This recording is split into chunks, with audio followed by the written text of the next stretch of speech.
But see, you're like normal. Cause like I would have been like, okay, so like after this, like when could we go see Christina? I'm like, can I just show up at the next? I mean, I would have like worked Right? that. Well, tell me about your podcast, Genuinely Gigi. How did you decide to do a podcast? And do you love it? Jesus, loving it is an understatement. Genuinely, Gigi has been something that has been on my mind for years. Um, and I know everybody and their mamas has a podcast these days.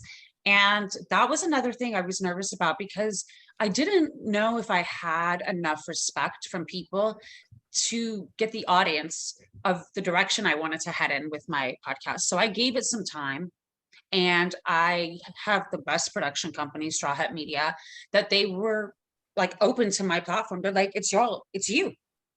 You do it. It's up to you, whatever you want.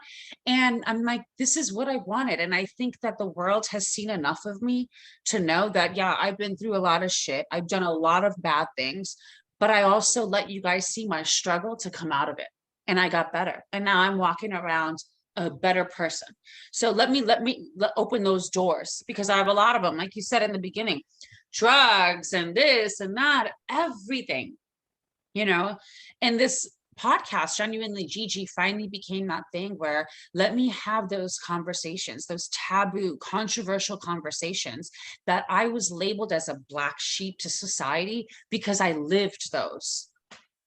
It's not so controversial. It's just hush hush. And now we're in a society where you don't need to be afraid anymore. You don't need to shut the fuck up. Everybody needs to come out the closet, come up from under the bed, take the sheets down, and be you. So this was my time. I'm like, how am I going to do this?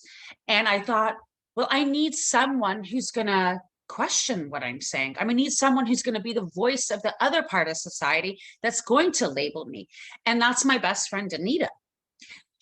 Our morals and ethics are the same, but she's this really good girl from Ohio that's just everything's good and bubbles and perfect for her. Right. And like the fact that I want Polly and she's been spending her whole life looking for love, she's the voice of the people. So it worked so perfectly. It worked so perfectly, in my opinion. I think it's great. I hope that it gains more and more success. I'm going to be going live now at the Improv and taking, Genuinely Gigi live, which I'm super, super excited. I'm nervous as hell, David. Are Like, you? yeah, because it's like, I've spent the last 11 years behind cameras, and then I get to sit in my living room and watch it, but there's not people there watching it with me. Like being on stage, it's the people are there watching it. I see their reactions. I can feel it. I can understand it. I'm scared. What if they hate me? What if they think I'm stupid? What if I say something wrong? And I say it, I don't know. Like, oh, I'm so scared. But they will have bought a ticket, so they must like you to enter. If I'm in the OC, I'm in the OC in LA all the time. So if I'm in that area at that time, I will stop by. Yes. I don't think you need to be nervous. Did you ever, you talk about the online trolls, like, did you ever go down that road? I mean, it's 9 years later, but or do you still go down it, or are you just over it? I mean, it's hard not to go down it. Like, does that stuff affect you, or are you just like immune to it at this point? Everyone gets it. The what?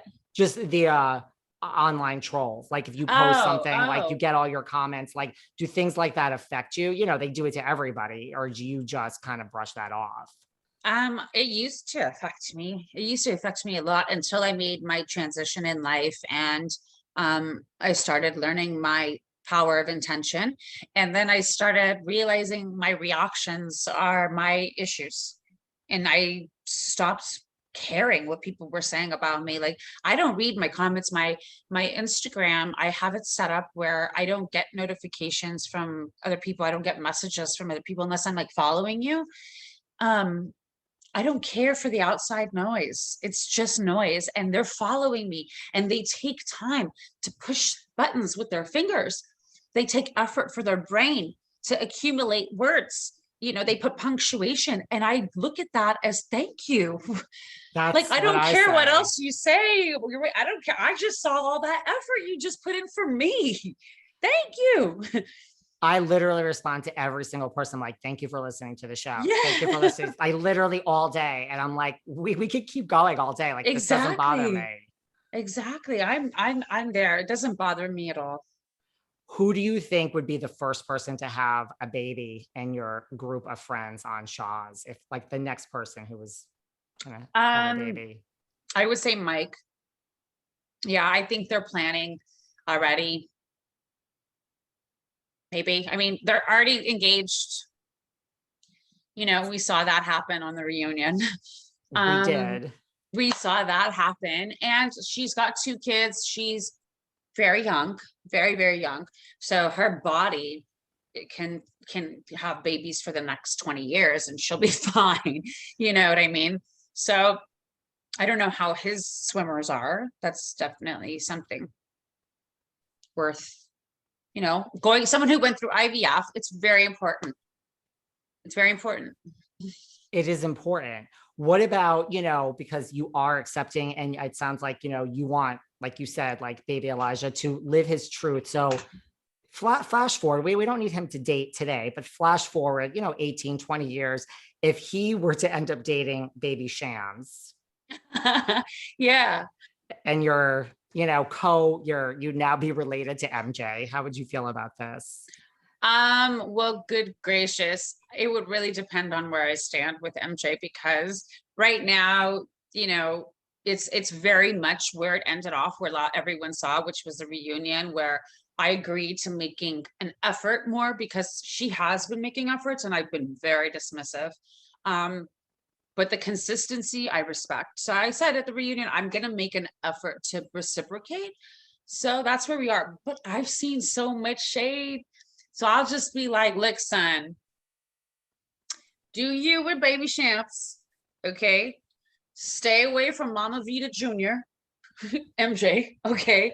Because I saw what happens with MJ and her mom. God forbid, MJ does that to baby Champs. I don't want my son to have like an entanglement where, he's like having to comfort his significant other because he's hurt by his mom. That's not cool. I don't want that. But MJ's, we'll see. We'll see. I wish the best for her, but I would not care as far as it being a boy or whatever. It would just matter to me that it's MJ and if we get along or not. Right. You'll be like, there are some other people I could fix you up with. Yeah. You know what? I'll tell you something. Um, because I have been preparing a lot for either option of being straight or gay, I've actually asked my friends quite a lot. Like I'll ask Reza and his husband Adam a lot. Are there signs I need to be aware of? Do I pay attention to it? And when I notice it, do I bring it to his attention? Do I amplify it if I notice it? I'm trying to know what I'm supposed to do to be accepting of anything that wants to happen with him. But again, I don't want to be with broken families. Well, first of all, that's so great. I mean, could you imagine if all families were doing that when their child was young? I mean, how I great would wish. that be if that was the world we lived in? I wish. I wish too.